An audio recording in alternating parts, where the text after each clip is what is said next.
Alright guys, in this video we'll be looking at angles.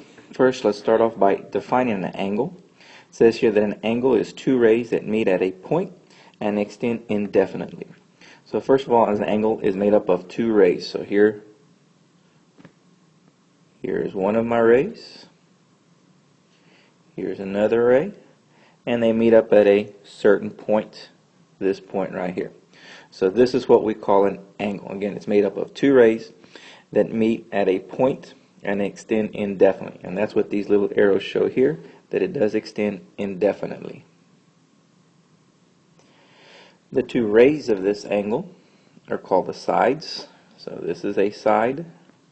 This ray over here would also be considered a side of the angle. This point where these two rays meet up is called the vertex. So that point where they meet up again is called the vertex. An angle is also going to separate a plane into two parts or two regions. We have an interior region, so we're going to call this the interior, and it also has an exterior region. So this out here would be the exterior.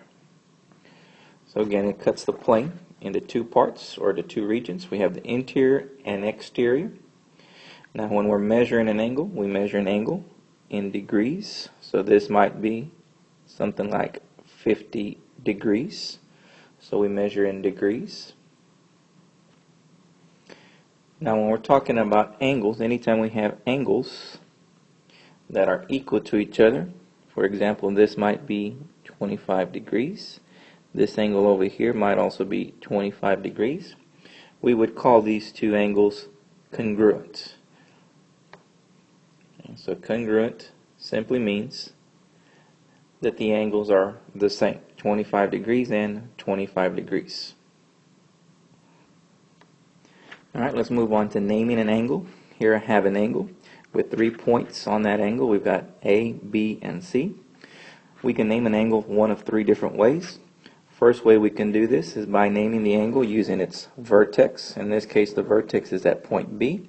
So we can name this angle. That's the symbol for angle. B. That's one way to do it.